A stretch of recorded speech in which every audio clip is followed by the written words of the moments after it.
आज की इस वीडियो में हम लोग बात करने वाले हैं मोल्ड टेक पैकेजिंग कंपनी के बारे में। तो बने रहिएगा वीडियो में आखिरी तक, क्योंकि ऐसे ही नंबर्स ऑफ चीजें इसके अंदर हम लोग आज डिस्कस करेंगे।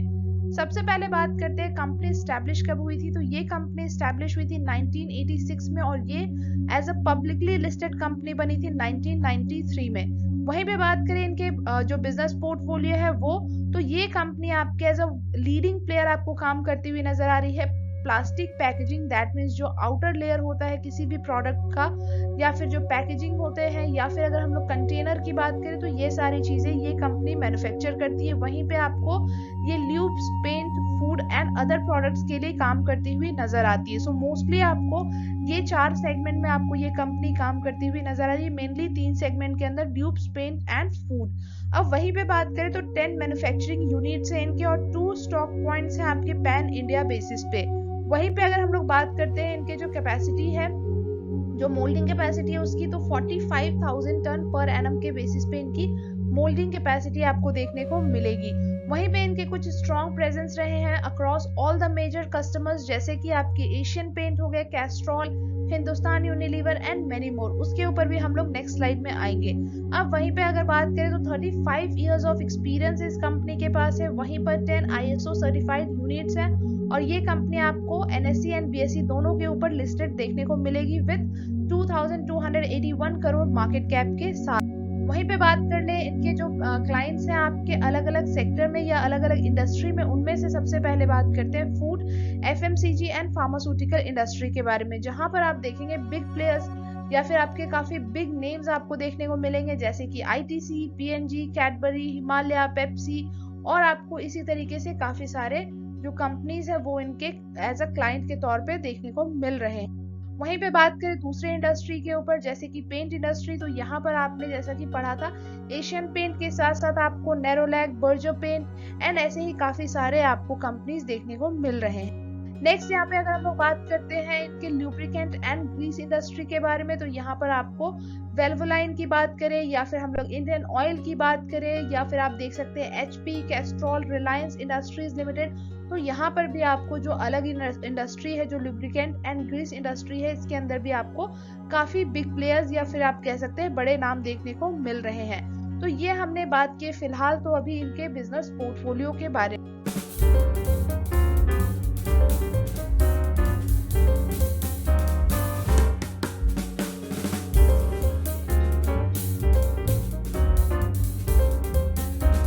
वहीं पे अगर हम लोग ये देखने की कोशिश करें कि इनका रेवेन्यू किस सेगमेंट से सबसे ज्यादा आता है, तो यहाँ आप देखेंगे paints, lubes and food FMCG की बात कर रहे हैं। तो यहाँ पर आपको हर एक सेगमेंट के अंदर जो इनके नंबर्स रहे हैं अभी तक के रेवेन्यू के, वो आपको लगातार बढ़ते हुए नजर आ रहे हैं। जैसा कि अगर हम लोग यहाँ देख सकते हैं, सबसे पहले अगर हम लोग पेंट के ऊपर बात करें तो पेंट के नंबर्स जहां पर क्वार्टर 1 FY22 में 70.74 करोड़ के आसपास था, वहीं पर ये बढ़ते हुए इस क्वार्टर 1 FY23 की बात करें तो वो ये 101 करोड़ के आसपास हो चुका है।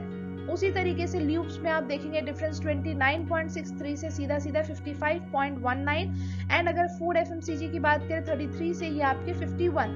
तो इस तरीके से आपको यहाँ पर लगातार बढ़ोतरी देखने को मिल रहा है। सो यहाँ पर आपको परसेंटेज वाइज जो परसेंटेज में जो चेंजेस हुए हैं वो भी यहाँ पर मेंशन है, जैसे कि पेंट इंडस्ट्री में 44% के आसपास चेंजेस देखने को मिल रहा है। वहीं पे ल्यूब्स की बात करें 86%, तो फूड एंड FMCG में आपको 53%। तो ये हमने बात कर ली है कि आपके सेगमेंट वाइज रेवेन्यू क्या निकल के आ रहा है और किस तरीके से यहाँ पर आपको चेंजेस देखने को मिल रहा होगा।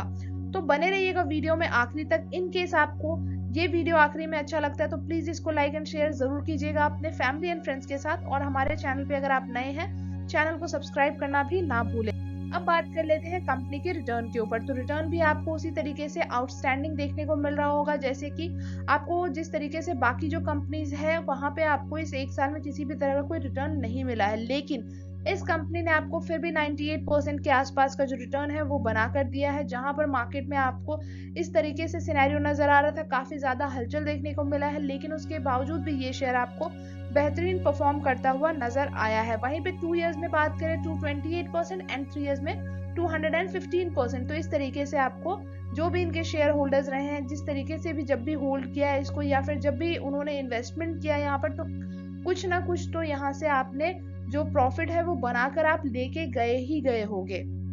नेक्स्ट बात कर लेते हैं स्टॉक वैल्यूएशन के ऊपर।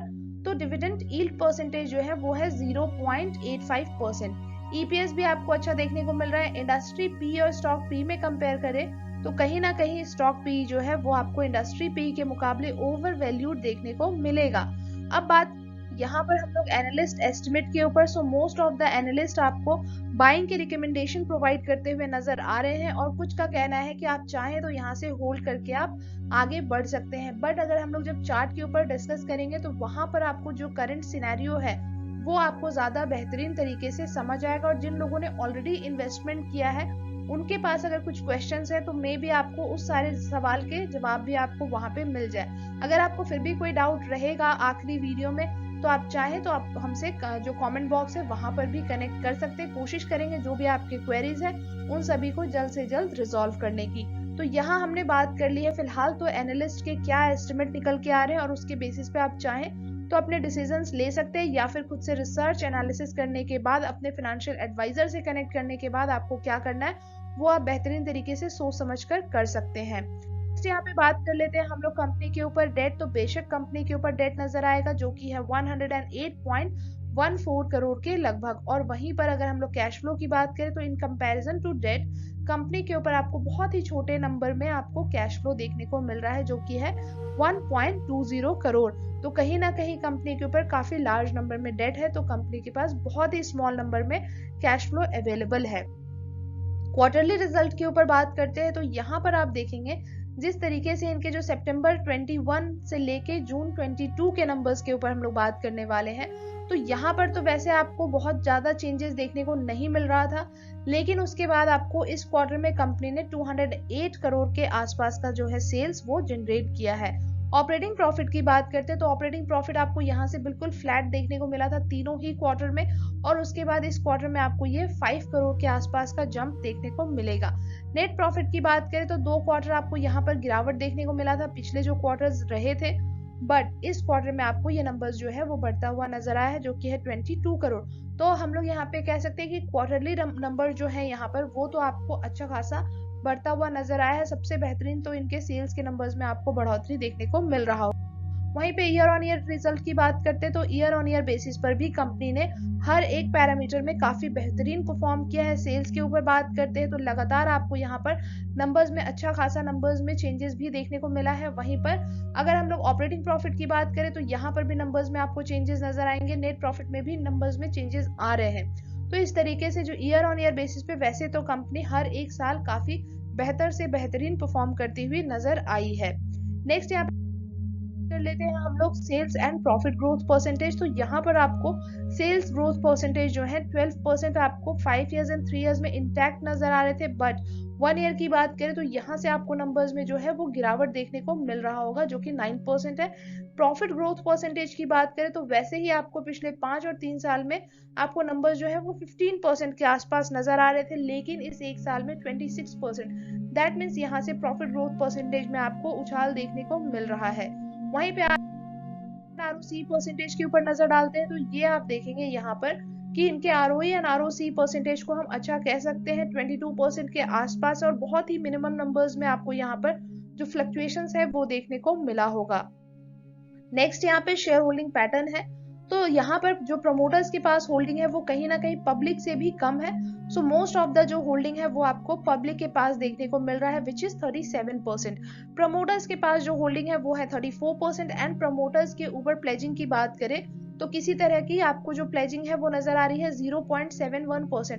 तो यहाँ पर बहुत ही छोटे नंबर में आपको यहाँ पर जो प्लेजिंग है वो देखने को मिल रहा होगा। वहीं पर DIS एंड FIS की बात करें तो यहाँ पर इन दोनों ही बिग प्लेयर्स के पास भी आपको परसेंटेज वाइज यहाँ पे नंबर्स जो है वो अच्छे देखने को मिले हैं। सो DIS के पास जो 17% के आसपास की होल्डिंग है, अंदर जो म्यूचुअल फंड आपको इन्वेस्टमेंट करते हुए नजर आ रहे हैं वो रहे ये 4 टॉप म्यूचुअल फंड्स। तो चारों ही आपको अलग अलग म्यूचुअल फंड देखने को मिल रहा होगा यहाँ पर। सबसे पहला जो है वो है आईसीआईसीआई प्रूडेंशियल का mid cap fund direct plan growth 2.37% के आसपास इन्वेस्टमेंट। एडलवेज की बात करें तो एडलवेज के भी small cap fund direct growth है जहां पे 2.02% के आसपास इन्वेस्टमेंट है। Third one is DSP small cap direct plan growth 2.01% and the last one is Canara Robeco small cap fund direct growth 1.62% के आसपास इन्वेस्टमेंट के साथ यहाँ पे ये नजर आ रहा होगा।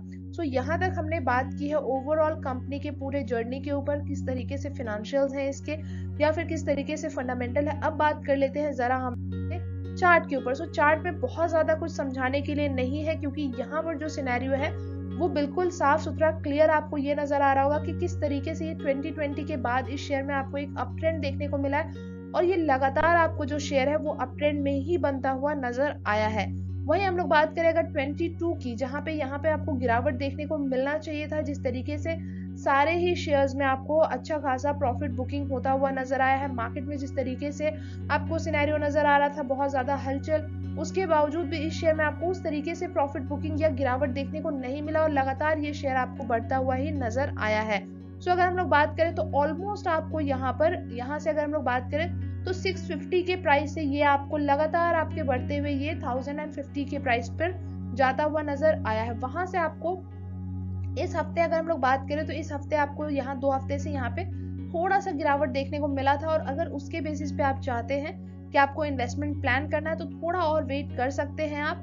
जैसे इसमें और आपको थोड़ा प्राइस करेक्शन होता हुआ नजर आए उसके बाद आप चाहें तो आप इसमें बेशक एंट्री ले सकते हैं। और जिस तरीके से ये शेयर भागता है और या हम लोग यहाँ पे ये कहें कि जिस तरीके से ये शेयर बुलिश बना हुआ है, आगे आने वाले टाइम में भी आपको इस तरीके से यहाँ पे सिनेरियो देखने को मिल सकता है कि इतने कमजोर मार्केट में भी ये शेयर आपको गिरता हुआ नजर नहीं आया। सो प्लीज वेट और यहाँ पे प्रॉफिट बुकिंग के बाद ही आप चाहें तो आप यहाँ से एंट्री ले सकते हैं क्योंकि ऑलरेडी ये ओवर वैल्यूड हो चुका है।